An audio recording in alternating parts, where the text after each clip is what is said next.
Green, who was unfortunately not able to come to this conference. I'm going to speak about the impact of scores and rating systems on the clinical outcome after microfracturing of the knee. So the ICRS 2001 stated that functioning and the loss of functioning, which is impairment, is to be evaluated by objective rating systems. And disability is to be evaluated by subjective scores. So these are the most common scores used in current literature, and these are the scores we used for our study. So the subjective scores like the Lissholm, modified Lissholm, the coeff and WOMAC, modified Cincinnati score, and the objective rating system, the score done by the International Cartilage Repair Society, and the Cincinnati knee rating system. We included altogether 26 patients in our study with a mean age of almost 40 years and a BMI of 27. The mean lesion size was about 2 square centimeters, and the mean follow-up was 35 months. The least follow-up was 18 months. So we built up a questionnaire with the surgeon's part in order to evaluate the objective criteria, and the patient's part, which was self-administered, giving us information about the subjective situation. For statistic analysis, we did the Smirnov 1 sample test and built up Pearson coefficients in order to compare the scores, and we defined a very high correlation as a Pearson coefficient of more than 0.9.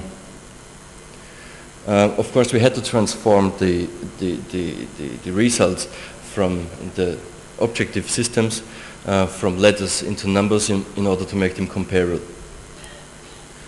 So when we have a look at the subjective results, we were quite according to the current literature, with, for example, the Lissholm score of about 80 points. The worst scores, of course, were found in the subscales of course quality of life and sports and recreation.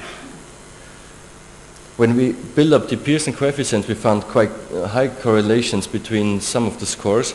The green marks indicate a very high correlation, for example, the Lissholm to the modified Cincinnati score and others.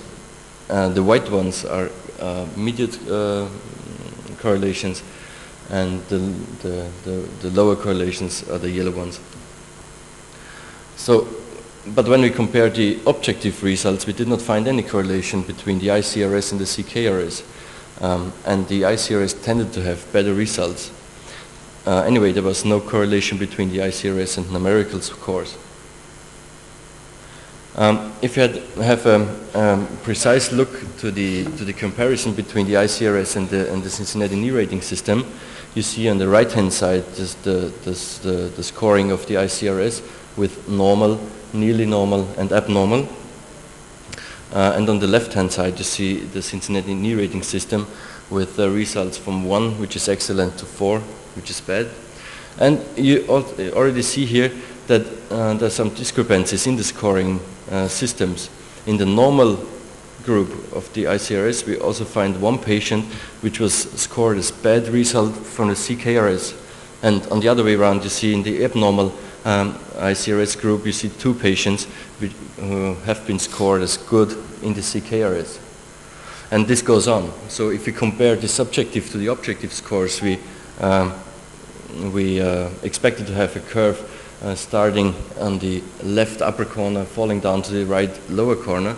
But what we got was very inherent results with the patients scored as normal as in the ICRS and abnormal in the IKDC, and the other way around. If you have a look at particular scores at particular patients, as you've seen before, the correlation between the course quality of life and the IKDC was very high with a coefficient from 0.9, but still this patient ranges from poor to good in this scale. The same with the correlation of cause pain and IKDC. This patient, although the correlation is very, very high with 0.96, is still the result ranges between excellent and good. And same with this patient as well, compared the cause, sports, recreation, and IKDC, there is a range from excellent to fair, although the correlation between these two scores is supposed to be very high. So when we conclude this, I have to say that the clinical outcome is notably influenced by the selection of classification schemes, and this of course has to be taken into consideration by reviewing or validating the current literature. And the choice of the scores is crucial for adequate evaluation of the post-operative situation. Of course, we know that patients' medical conditions and the physical strain of the treated knee have to be taken into consideration as well. Thank you very much for your attention. That's very interesting. Somewhat we are lost in all these kind of scores, rating systems, and so on. May I put a short question? If you have to advise young surgeons to use some scores or rating systems among these 10 or 12 ones, which one would you recommend? One or two would you recommend for your studies? That's exactly what we try to find out. So to my opinion, it's very important to use a score due to a particular pathology. So we got scores for instability, we got scores for osteoarthritis, but we don't yet got real particular score for cartilage repair, which is defined. So to my opinion, the most used score, of course, is the Lissholm score, and maybe it could be the best one in order to compare the own results with the results in current literature. But anyway, we are trying to find out the optimal score for cartilage lesions, and perhaps we may have to build up our own one.